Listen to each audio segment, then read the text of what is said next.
Hi dear friends, Assalamu alaikum. Welcome back to Dariyas kitchen. ഇന്നത്തെ recipe പാനിപൂരിയുടെ റെസിപ്പിയുമായിട്ടാണ് ഇന്ന് ഞാൻ വന്നിട്ടുള്ളത്. അപ്പോൾ വീഡിയോ എല്ലാവരും ഒന്ന് സ്കിപ്പ് ചെയ്യാതെ ഒന്ന് കാണാൻ ശ്രദ്ധിക്കുക. അപ്പോൾ നമുക്ക് പെട്ടെന്ന് തന്നെ വീഡിയോയിലോട്ട് പോകാം. അതിനായിട്ട് നമുക്ക് ആദ്യം തന്നെ പാനിപൂരിയിലേക്കുള്ള ചട്നി റെഡിയാക്കി എടുക്കണം. അപ്പോൾ അതിനായിട്ട് ഇതാ മിക്സിൻ്റെ ചെറിയ ജാറിലേക്ക് ഞാൻ കുറച്ച് മല്ലിയിലയും പുതിനയിലയും ഇട്ട് കൊടുക്കുന്നുണ്ട്. ഒപ്പം തന്നെ ഒരു ചെറിയൊരു കഷ്ണം ഇഞ്ചിയും കൂടെ ഇട്ട് കൊടുക്കുന്നുണ്ട്. പിന്നെ ഒരു 3-4 പച്ചമുളകും, എരിവ് നിങ്ങൾക്ക് ആവശ്യമുള്ള മാത്രം പച്ചമുളക് ചേർത്ത് കൊടുക്കാം. ഇനി ഞാനിതിലേക്ക് കുറച്ച് ഒരു ലെമണിൻ്റെ ജ്യൂസാണ് ഒഴിച്ചു കൊടുക്കുന്നത്. അപ്പോൾ ചെറിയൊരു പുളിയൊക്കെ ഉണ്ടാവും ഈ ചട്നിക്ക്.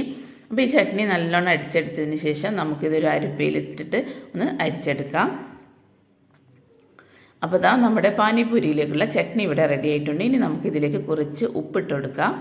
പിന്നെ കുറച്ച് ചാറ്റ് മസാല ഇട്ടിട്ട് നല്ലപോലെ ഒന്ന് ഇളക്കി മിക്സ് ചെയ്തെടുക്കാം.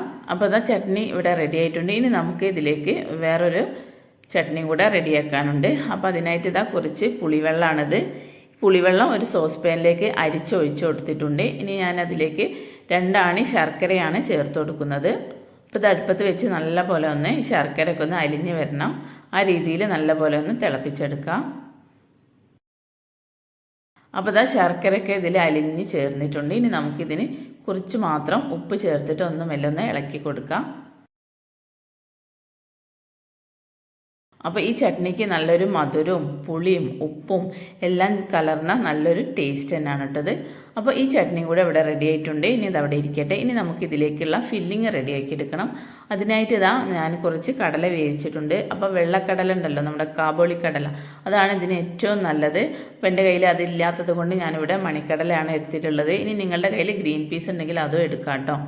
അപ്പോൾ മണിക്കടല വേവിച്ചിട്ടുണ്ട്. പിന്നെ 2 ഉരുളക്കിഴങ്ങ് തൊലി കളഞ്ഞ് വേവിച്ച് ഉടച്ചെടുത്തിട്ടുള്ളതാണിത്. പിന്നെ കുറച്ച് ഉള്ളി, വലിയ ഉള്ളി കട്ട് ചെയ്തതും, പിന്നെ കുറച്ച് മല്ലിയില പുതിനയില അരിഞ്ഞതുമാണിത്. ഇനി ഇത് കുറച്ച് ഉപ്പിട്ടൊന്ന് കുഴച്ച് മിക്സ് ചെയ്തെടുക്കാം.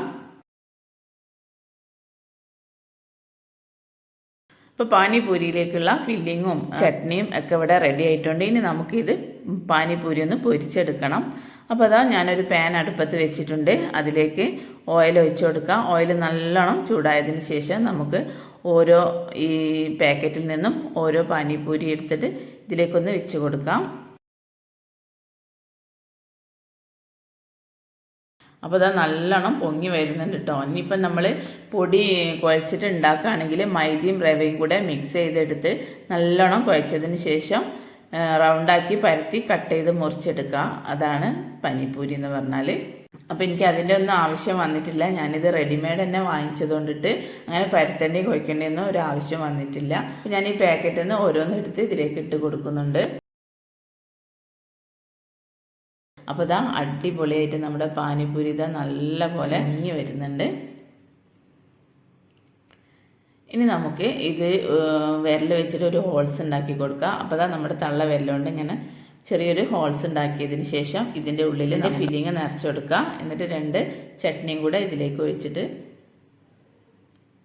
2 ചട്നിയും കൂടെ ഇതിലേക്ക് ഒഴിച്ച് കഴിക്കുക. പിന്നെ ചിലരൊക്കെ ഇതിൽ മിക്സ്ചറൊക്കെ ഇട്ട് കൊടുക്കുന്നുണ്ട് കേട്ടോ. ഇനി നിങ്ങളുടെ കയ്യിൽ അതുണ്ടെങ്കിൽ അത് ചേർത്ത് കൊടുക്കുക. മിക്സ്ചറും കൂടെ ഉണ്ടാകുമ്പോൾ നല്ല ടേസ്റ്റ് ആയിരിക്കും.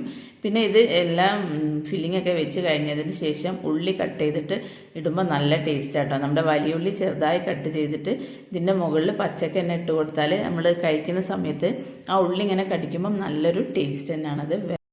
അപ്പോൾ അത് അടിപൊളിയായിട്ട് ഉണ്ടാക്കാൻ പറ്റിയ നല്ലൊരു അടിപൊളി പാനിപൂരിൻ്റെ റെസിപ്പി തന്നെയാണിത്. അപ്പോൾ അതെല്ലാവരും ഇതേപോലെ ഒന്ന് ഉണ്ടാക്കി നോക്കുക. നിങ്ങൾക്ക് റെഡിമെയ്ഡ് വാങ്ങിക്കാൻ കഴിയുന്നില്ലെങ്കിൽ മൈദ റവയും കുഴച്ചിട്ട് മെല്ലൊന്ന് പരത്തിയിട്ട് കട്ട് ചെയ്തെടുത്താൽ മതി. അടിപൊളിയായിട്ടുള്ളൊരു പാനിപൂരി തന്നെയാണിത്. അപ്പോൾ എല്ലാവരും ഇതേപോലെ ഒന്ന് ട്രൈ ചെയ്ത് നോക്കട്ടോ.